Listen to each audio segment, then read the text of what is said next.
Selamat datang di channel Pemuja Malam. Jangan lupa like, share, and subscribe ya. Terima kasih.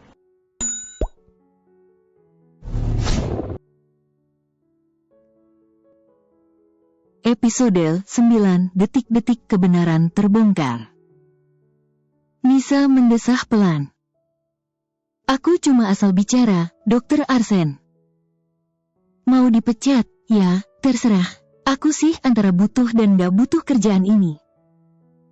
Jadi kalau emang harus keluar, ya aku terima.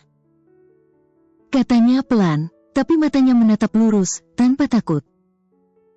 Jawaban itu justru membuat Arsen semakin yakin, meskipun ia tidak langsung menunjukkannya. Aku mengerti. Ucapnya pendek, membuat Nisa mengernyit bingung, apa yang dia pahami? Dito, yang sejak tadi hanya memperhatikan, buru-buru ikut campur. Jangan dengarkan dia. Arsen menoleh sekilas ke arah Dito, lalu menghela napas berat. Bodoh. Suaranya pelan, dingin, tapi penuh tekanan. Dit, aku nggak ngerti, kadang-kadang otakmu itu nggak bisa dipakai di saat yang tepat. Seketika Dito membeku. Arsen mengeluarkan uang dari sakunya, meletakkannya di meja tanpa berkata lagi, lalu bangkit dan pergi begitu saja. Dito terpaku, menunjuk dirinya sendiri. Jadi, barusan itu aku yang bodoh? Gumamnya pelan. Nisa menahan tawa, menutup mulutnya, tapi nyaris meledak. Dito melirik kesal. Jangan ketawa, kamu juga bodoh. Ia segera berlari mengejar Arsen dengan rasa malunya. Di sisi lain, Zayan kembali menikmati hidupnya yang serba nyaman, seolah dunia berjalan sesuai kehendaknya. Setelah lebih dari sebulan berlibur ke luar negeri bersama kekasihnya, Sonya, menghamburkan sebagian kecil harta orang tuanya. Ia kini rebahan santai di sofa rumah, jari-jarinya sibuk membalas pesan-pesan manja dari perempuan itu.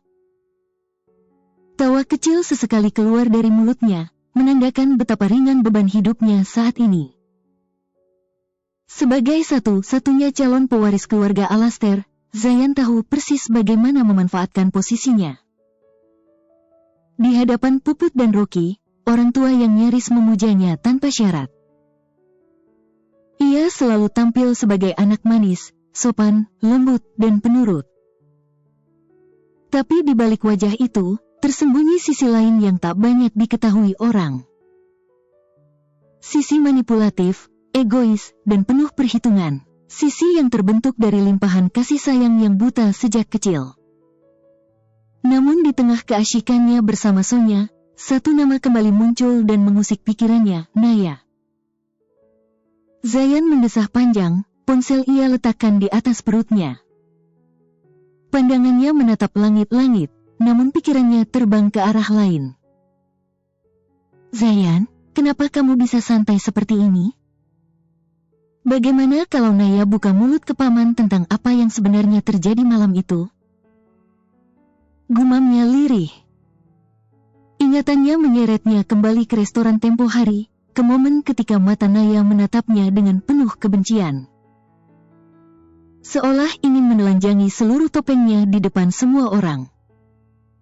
Aku seperti ini karena ulahmu, Zayan Alastair. Jika ada kehidupan setelah ini, aku berharap tidak akan pernah mengenalmu, apalagi menyukaimu. Suara Naya masih terngiang jelas di benaknya. Kalimat itu menusuk, menamparkan harga dirinya, dan lebih dari itu, meninggalkan rasa takut. Wajah Zayan yang semula dipenuhi senyum kini berubah pucat. Napasnya mengendur, bahkan ponsel di dadanya nyaris terjatuh. Dari temperamennya, dia pasti nggak akan diam. Naya pasti akan cari pembelaan, Ia meremas rambutnya sendiri. Kenapa sih harus nunggu 9 minggu buat hasil tes DNA, dan sekarang paman mulai kelihatan perhatian banget ke dia? Kalau sampai paman tahu, Zayan bangkit dari sofa, wajahnya tegang, pikirannya kacau. Kalau sampai paman tahu aku yang menjebaknya malam itu, habislah aku. Dia pasti paksa aku tanggung jawab. Kemudian ia tertawa pelan, miris, menertawakan ketakutannya sendiri. Tapi anak itu bukan anakku, nggak mungkin. Meskipun, ya, aku yang bikin Naya seperti ini. Tapi tetap saja, bukan tanggung jawabku, nggak boleh. Zayan menunduk, kedua tangannya mengepal erat. Panik mulai merayap pelan, menghimpit logikanya yang mulai retak. Aku harus lakukan sesuatu sebelum semuanya terlambat. Belum sempat Zayan melangkah dari ruang tamu, suara bel terdengar nyaring, menggema ke seluruh penjuru rumah. Zayan terdiam, dahinya berkerut. Siapa yang datang malam-malam begini? Ia melangkah malas menuju pintu, sempat menoleh ke cermin di dinding dan merapikan rambutnya dengan satu sapuan tangan. Namun, begitu pintu terbuka, tubuhnya refleks menegang. Paman. Gumamnya, nyaris tercekat. Kemana kakak? Tanya Arsen, memastikan keadaan. Karena jika Puput atau Rocky ada di rumah, sudah pasti Zayan akan melakukan tindakan pembelaan. Arsen sangat mengenal sifat keponakannya itu, tapi ia memilih diam, tidak ingin menciptakan keributan dengan Puput. Oh, ibu sama ayah lagi keluar. Dinner, biasa, paman, katanya buat memupuk cinta mereka. Jawab Zayan dengan nada cengengesan. Masuk, paman. Pandangannya beralih ke sosok di belakang. Itu Dokter Dito, ya, teman paman, nggak disuruh masuk. Tidak perlu, aku kesini karena ada yang ingin kutanyakan padamu. Ucap Arsen dengan nada dingin dan tatapan tajam. Zayan menelan ludahnya seketika saat menangkap sorot mata dingin dari sang paman. Sorot yang tak lagi bisa dia baca seperti dulu. Ada apa, paman? Tanyanya, mencoba terdengar tenang, tapi nada bergetar di ujung suaranya mengkhianati rasa takut yang mulai merayap. Masalah di rumah sakit kemarin belum selesai. Ucap Arsen datar. Masalah Naya. Zayan buru-buru melangkah mundur, seolah ingin menjaga jarak. Paman, kalau paman tidak percaya, aku rela dipukul. Tapi sungguh, aku bukan ayah dari anak yang dikandung Naya. Bukankah paman sendiri yang menyetujui tes DNA? Kita tinggal tunggu hasilnya, kan? Arsen menatapnya dalam diam, pandangannya tak goyah sedikit pun. Sorot mata itu seperti menelanjangi kebohongan yang berusaha Zayan tutupi. Zayan. Gumam Arsen pelan namun tajam. Aku rasa ada yang tidak beres. Naya terlihat sangat terpukul, tapi juga sangat yakin pada satu hal. Dan itu bukan soal anak. Paman, tolong percaya padaku, bukan padanya. Wanita itu hanya ingin memaksaku bertanggung jawab. Dia pasti bicara yang bukan agar aku tak bisa lepas darinya. Ucap Zayan cepat, kalimatnya terdengar seperti senjata terakhir. Tapi ekspresi Arsen tetap dingin. Tekanan itu makin kuat, hingga Zayan kalap. Napasnya memburu, keringat dingin mulai membasahi pelipisnya. Ia tahu, jika Naya sudah bicara, maka hanya soal waktu sampai semuanya terbongkar. Dan akhirnya, dengan suara tercekat, Zayan membuka mulut. Paman, aku akui, aku memang yang memberikan minuman itu. Tapi aku bersumpah, aku tidak pernah menyentuh Naya. Anak itu bukan anakku. Aku tidak pernah menyentuhnya. Dasar bajingan kamu. Teriak Arsen, suaranya menggema, mengguncang seisi ruangan. Apa kamu nggak mikir dua kali sebelum lakukan itu? Hidup Naya sekarang berantakan karena kamu. Zayan mengatupkan rahangnya rapat, matanya berusaha tetap tajam, tapi sorotnya mulai bergetar. Paman, waktu itu aku cuma pengen bermalam dengannya. Kami udah pacaran lama. Tapi dia selalu jaga diri. Aku pikir, aku punya hak. Aku laki-laki. Paman, aku cuma pengen lebih. Arsen menghela napas, berat dan panas. Tubuhnya tegang menahan amarah yang menggelegak, hampir tak terbendung. Tapi sekarang, lanjut Zayan dengan suara yang nyaris pecah. Yang lebih bajingan itu bukan aku. Lelaki itu yang ninggalin Naya, yang kabur tanpa tanggung jawab. Kenapa paman gak kejar dia? Kalau paman beneran mau bela Naya, harusnya dia yang paman pukul, bukan aku. Tanpa pikir panjang, Arsen mengayunkan tangannya. Satu bogem mentah menghantam rahang Zayan dengan keras, membuat pemuda itu terjatuh menabrak sisi meja. Paman. Zayan mengerang, darah menetes dari sudut bibirnya. Kalian semua sama saja. Arsen kembali menghantam dengan penuh amarah. Sama bajingan yang cuma mikir diri sendiri. Zayan menatap dari bawah dengan mata yang merah. Di balik sakitnya, ia mencoba mengerti, mencoba menebak luka di balik kemarahan Arsen. Paman, marah begini, apa karena paman juga suka sama dia? Tanyanya lirih, suara tercekat, jujur dan menyakitkan sekaligus. Bukan urusanmu. Raung Arsen, tangannya kembali terangkat, tapi kali ini tertahan. Dito muncul cepat, memegang lengan Arsen dengan kuat. Cukup, kamu mau bikin ponakanmu masuk rumah sakit? Biarin. Arsen meronta, suaranya pecah, bukan hanya karena marah, tapi karena luka yang lama terkubur.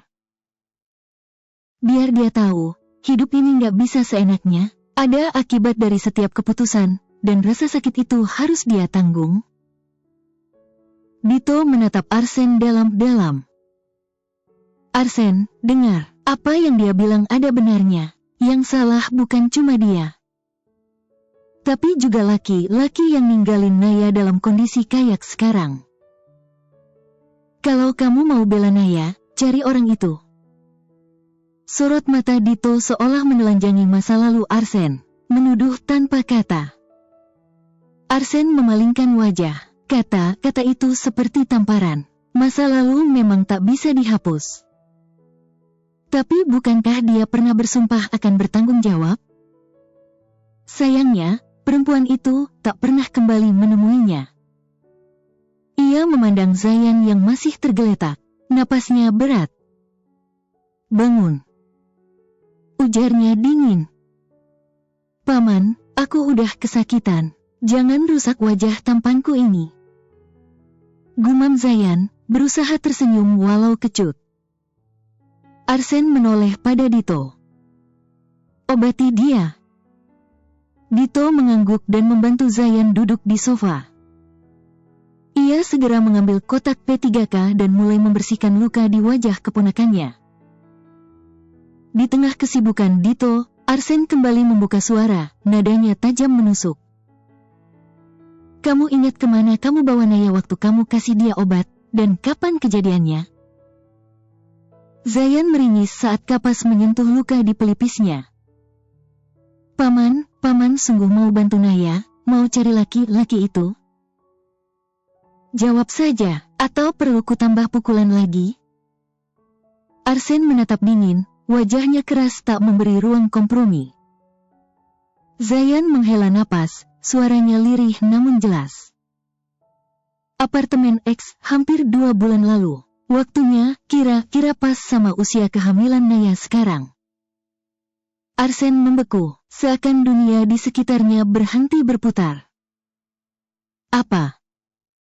Bisiknya nyaris tak terdengar, matanya menatap lurus ke arah Zayan, tapi pikirannya melayang. Terhempas jauh ke dalam kenangan dan bayangan yang selama ini ia tolak untuk percaya. Darah di wajah Zayan masih mengalir, tapi yang terasa perih justru dada Arsen sendiri. Tenggorokannya tercekat, sebuah rasa dingin menjalar dari tengkuk ke punggung, lalu ke jantung yang mendadak berdegup tak teratur. Dito memandangi Arsen dengan tatapan ikut terkejut. Jangan bilang. Arsen tak menjawab. Ia terdiam, seolah napasnya tercuri oleh kenyataan yang mulai menyusun kepingan-kepingan kebenaran. Tak mungkin, tidak mungkin, atau justru sangat mungkin? Sementara itu, Zayan masih duduk lemas, mulutnya meringis sambil pegang pipi yang bengkak. Belum menyadari perubahan dua lelaki di depannya, ia masih fokus pada rasa nyeri di wajahnya. Pelan, Paman Dito, ini pipiku, bukan papan cucian. Keluhnya sambil menepis kapas. Baru saja Dito mau lanjut obati, Arsen tiba-tiba berdiri. Aku pergi, sekarang. Hah? Zayan melongo. Dito refleks berdiri juga. Aku ikut. Loh. Dan dalam hitungan detik, pintu tertutup, sunyi. Zayan bengong, sendirian. Serius, aku masih bengkak nih. Ia melihat kapas, plester, dan salep yang ditinggal begitu saja. Dasar dua paman egois, udah mukulin, ninggalin pula. Mana belum ditiupin? Zayan menjatuhkan diri ke sofa sambil mendesis. Harusnya aku minta ganti rugi, minimal liburan ke Korea. Di rumah sakit, Nisa buru-buru menemui Naya.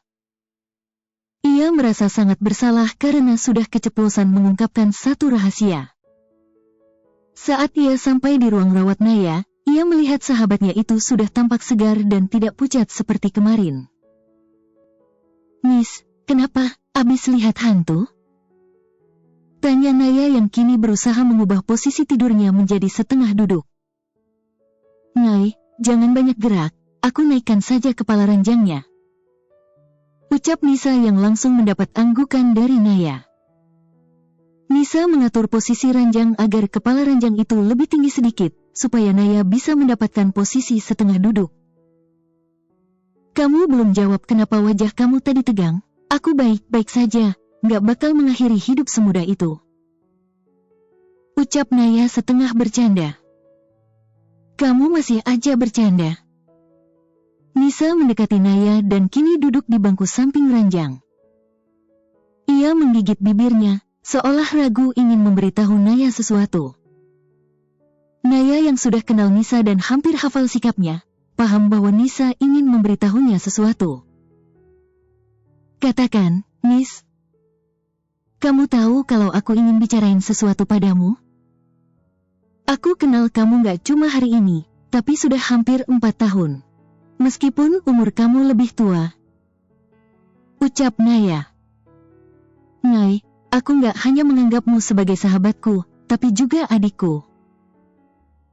Jadi aku juga gak mau menyembunyikan apapun darimu. Ucap Nisa. Tapi kamu gak pernah mau aku panggil kakak. Katamu, kita seumuran. Cek, sudahlah, kita jangan bahas ini lagi.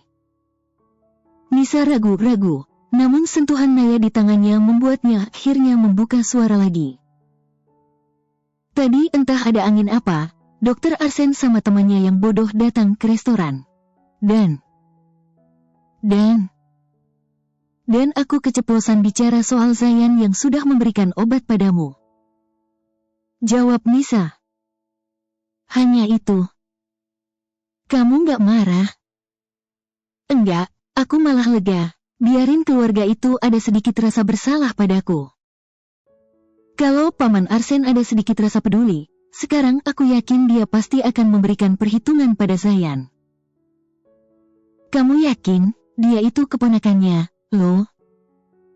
Naya mengangkat sedikit bahunya. Cuma asal tebak, mungkin aku terlalu percaya diri dan kebanyakan nonton film. Tapi sudah, jangan dipikirkan lagi. Sahut Naya. Nisa sekarang sedikit lebih tenang. Lalu ia mengeluarkan ponselnya. Saat membuka salah satu aplikasi, muncul iklan yang sedang trending berjudul Pangeran Mencari Putri dengan Sapu Tangan. Nisa langsung membaca beberapa komentar netizen yang membuatnya tergelak. Ada apa? Ngai, lihat deh, lucu banget. Masa di zaman sekarang ada pangeran nyari putri pakai sapu tangan? Apa sepatu kaca sudah mahal? Ya, kocak banget. Mungkin hanya untuk nyari cuan di sosmed, jadi bikin judul asal. Sahut Naya. Nisa langsung membuka gambar sapu tangan itu, dan ia cukup mengenalnya. Ia lalu menunjukkannya pada Naya. Ngai, sapu tangan ini bukannya. Sangat jelek dan lihat bahannya juga dari kain zaman dulu. Lanjut Nisa sambil cemberut geli. Naya langsung tertawa, suara tawanya lepas, renyah. Bahkan membuat perawat yang sedang lewat di depan ruang rawat ikut menoleh sekilas. Kamu kejam banget, Nis. Kasihan tuh sapu tangan, bisa nangis kalau dengar hinaan kamu. Nisa ikut tertawa. Serius Ngai, ini tuh kayak warisan nenek-nenek, tapi dipakai buat konten pangeran cari cinta. Bikin aku mikir, jangan si pangerannya juga hidup dari zaman kerajaan Majapahit. Naya tertawa makin keras, perutnya sampai sedikit nyeri dan membuatnya memegangi bagian bawah perutnya. Aduh, jangan bikin aku ketawa terus, sakit, sumpah. Nisa refleks panik.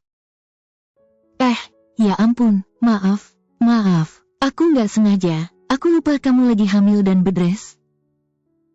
Naya masih tertawa kecil meski meringis. Enggak, tenang, aku cuma kaget, tapi sumpah, itu lucu banget. Pangeran pakai sapu tangan warisan buat cari cinta sejatinya. Klasik banget. Nisa mengangguk dengan ekspresi penuh drama. Romantis versi low budget, tapi ya, siapa tahu berhasil. Mungkin si cewek yang punya sapu tangan itu emang ditakdirkan buat dia. Naya mendadak diam, matanya masih tertuju pada layar ponsel Nisa. Nis, boleh aku lihat gambarnya sekali lagi? Nisa mengangguk dan menyerahkan ponselnya. Naya menatap sapu tangan itu dalam-dalam. Ada sulaman kecil di sudutnya, sayangnya inisial itu diburamkan. Tapi Naya cukup familiar dengan sapu tangan itu. NS. Gumamnya pelan. Kamu kenapa? Tanya Nisa. Naya memejamkan mata sejenak, lalu membuka matanya perlahan. Sorot matanya berubah, tidak lagi jenaka, tapi penuh tanya. Sapu tangan ini, aku pernah punya yang mirip banget. Bahkan sulamannya juga, kayak gini. Serius, jangan, sapu tangan itu punyamu? Naya terdiam, hatinya terasa berat. Aku gak tahu pasti. Aku kehilangan sapu tangan itu entah sejak kapan, entah di mana. Aku baru sadar saat pindah ke rumah Paman Arsen, dan waktu itu, sudah gak ada. Aku cari, tapi hilang. Bersambung.